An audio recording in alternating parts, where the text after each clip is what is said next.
everyone, I'm Sarah Makuta and welcome to the Bubble List, an online show focused on the trending topics that have bubbled to the top of all your conversations. And let's begin tonight with what's trending this weekend. Well, last weekend, the Trump administration announced that the U.S. military killed the leader of ISIS. And on Monday, President Trump tweeted a photo of a dog who helped take down Abu Bakr al-Baghdadi.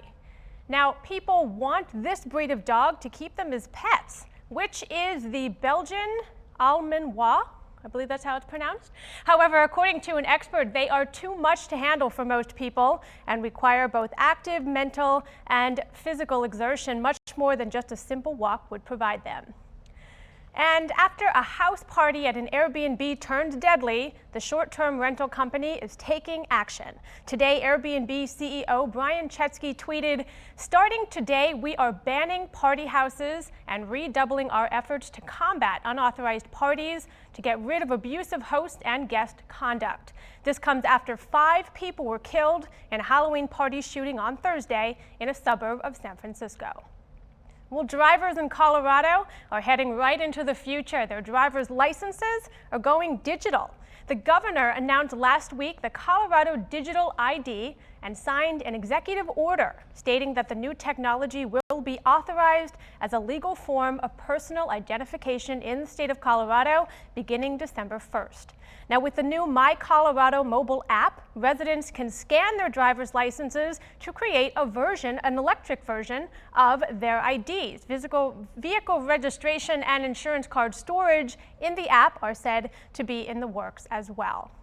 Well, over to California, fires are blazing out of control, threatening thousands of people's lives and challenging firefighters. Elena Nearing joins me now. I know you know a lot about these wildfires. They're scary. I feel like we are always talking about them, and it's terrifying. Yeah, and the video that's been coming out of California has just been absolutely incredible. Of course, these were all fueled by the Santa Ana winds. We've been talking about this devastating natural phenomenon that happens over there in California where the winds blow offshore.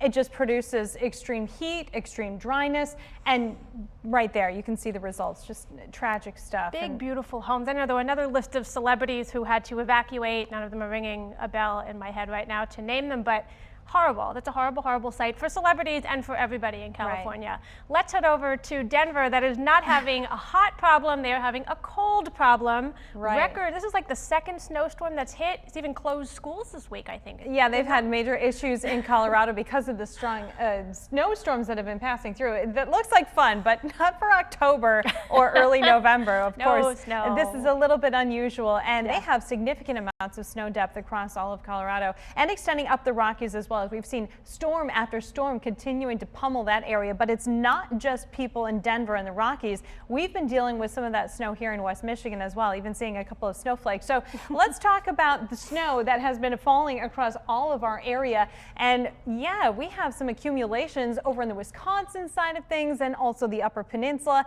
and even a few snowflakes here in West Michigan as well. This is our snow depth map, the dark blue indicating 3+ inches of snow on the ground for central and eastern Wisconsin, also just north of US 10. That does include areas just north of our viewing area. So if you had travel plans heading up to, I don't know, Gaylord or Traverse City, you're going to be dealing with some of those heavier pockets of snow. Here's a look at the satellite and radar for the entire nation. You can see another storm system bringing that wintry mix and snow showers to parts of West Michigan and also Wisconsin.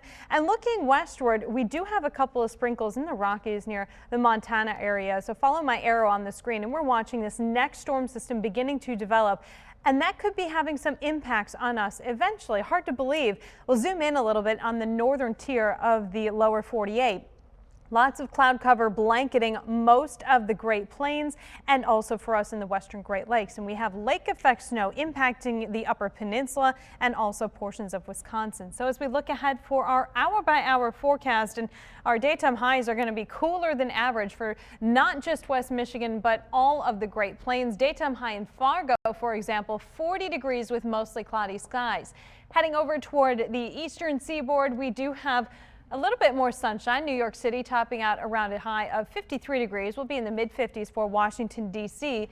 As we move to the southeast, sunshine and lots of it. And that means warmer conditions as well. 60 degrees the high in Atlanta and 65 in the beautiful city of New Orleans.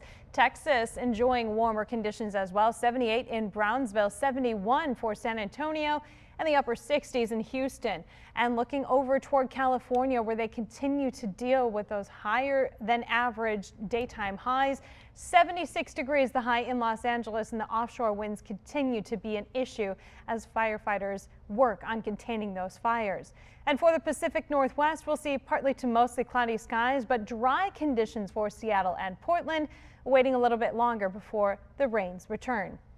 In West Michigan, which is where we're located here at 13 on your side, we've had a mix of clouds and sun, pockets of rain and snow, and pockets of dry conditions. So the time lapses from these 4 different cameras showing very active weather over the last 24 hours. Satellite and radar in West Michigan showing the white stuff that indicates snow and the green indicating rain. It's kind of like Mother Nature can't make up her mind on what's going to be happening. We do transition over to all snow later on tonight before everything ends completely. The winds are going to be shifting slightly, ushering in more dry conditions. So for our Sunday, we'll see mostly cloudy skies, daytime highs in the mid to low 40s, winds out of the southwest around 5 to 10 miles per hour. Low 40s to the north and a touch warmer as we move southward. We'll be in the mid 40s for Grand Rapids, Kalamazoo, and Battle Creek. A look ahead for Grand Rapids, the 13 on your side forecast. So daytime highs remaining well below average for this time of year. And it's election day on Tuesday. We're going to be watching the weather pretty closely because, of course, bad weather, inclement weather does tend to impact poll turnout, and hopefully voter turnout won't be too much of an issue for Tuesday because we're expecting dry conditions in West Michigan. We do have another round of rain possible on Wednesday, but Sarah and Mike, I just want to reiterate the fact that daytime highs are way below average for this time of year. Typically, we're in the mid-50s for early November. We're not going to touch that for a while. Will we still see them now? I'm a little worried that this is just going to be cold, and then this is just a long haul till April. Forever. Yeah, I know sometimes it feels like forever. It does look like we're going to be stuck in a cold pattern for at least the next couple of weeks, but fingers crossed, maybe December will look different. We'll see. I don't think I've ever heard you say when it comes to winter we're going to have above average temperatures. It's I feel rare, like for the last yeah. year and a half it's been below average. Well, give it time. You know, if you stick around long enough, you might get a treat. I feel like in West Michigan we have like 2.5 seasons. There's the long winter, spring, and a brief part of summer, and then we go right back into. Oh, you forgot road construction season. Ooh, That's right. I have heard that expression. Yes. Yeah, here in Michigan. But that's almost year round. Almost, yeah. Yeah, we're still seeing a lot of road construction. We're going to talk about the World Series baseball, which I certainly don't think about baseball when I think of winter, but No. Oh, they're here going we are. later and later. So I'm going to try to break down exactly, you know, everybody gets paid after having won the World Series, and I was curious to know what the breakdown is. So I'm gonna read here, make sure it makes sense. The Nationals celebrated their World Series champion. We know that they had the parade. They usually get the nice ring. They get all this kind of perks. They get the bragging rights, the big trophy. But they also collect a little extra money, which is called a postseason share. Now, the total share is announced by the MLB following the World Series in what's called a player's pool, and is based on the amount of total revenue from ticket sales the league receives during the postseason. But how is the pool split up? That was really my big question here. Okay, so the total amount of the pool comes from 60% of ticket sales of the first 3 games of the Division Series, the first 4 games of the League Championship Series, and the first 4 games of the World Series. It also includes 50%. I have a question. I don't know the answer. It also includes 50% of the ticket sales from the wild card game. Then that total is divided into the 10 postseason teams who then decide for themselves how to split up the share. I mean, I feel like this is an algebra question. I need a flow chart, yeah. At the end, I want to be like, wow, they make a lot of money off of that. Now I'm like, I mean, after all that percentages and breakdowns, do they walk not away much. with really not much? I think it would be after a all? great idea. It'll never happen, but you take away the guaranteed contracts in sports and just make them, you know, you get paid if you win. Like how incredible dirty. would that I mean, be? that's dirty, but They're never going to do it, but it would still Yeah. be pretty interesting to see what that would be like. Yeah.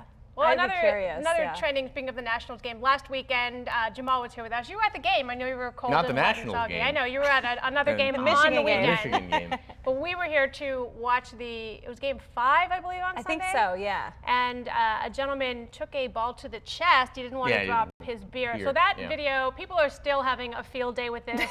We loved it on Sunday, and it's still popping up on all of our that's social pretty media. funny. I've seen actually something similar to that in the past where a guy has a baby in his hands and he doesn't drop the baby and he catches the ball. That's both. impressive. Yeah, I've seen that one before too in the I past. mean, that is pretty impressive. A little bit more valuable than your beer, I Yes. would argue. Yeah. We hope so. We hope so. Michigan played today. They played Maryland, looked pretty well. good. I mean, they scored in the opening kickoff and then they pretty much dominated from there. You know, it's funny, people, are talking about this team. It just seemed like a week ago, oh, this is awful. They're fire Jim Harbaugh. Yeah. And while they're not going to win a championship this year, it still could be a pretty darn good year. They're 7-2 now. Okay. They've, won 5 of the last 6 games. They got 3 games to play. Again, it's not going to be a championship year, but still, the job, if they could have a 10-win season, not And bad. they'll most likely make it to a bowl. Oh, they've already guaranteed themselves. I mean, well, there you go. right now, if they just have 6 wins, they'll play in the East WallaWalla.com Bowl or something like that, and then, but if they keep winning, then the bowl prestige goes up. Okay. Yeah. So do you think Harbaugh still has a job next year? If he wants it, I say he does. Really? Obviously, this past week there were rumors that he might be looking at an exit plan, and because of that, he actually sent out a private letter to a lot of parents with kids on the team and a lot of recruits saying, like, all this stuff you're hearing is incorrect. I'm here to stay.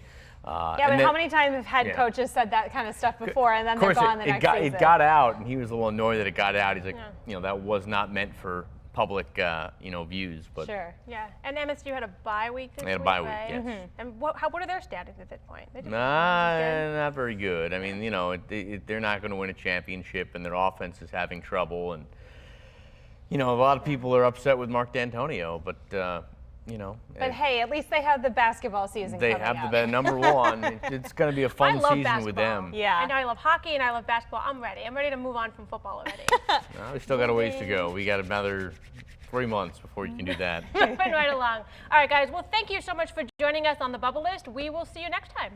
Have a good night.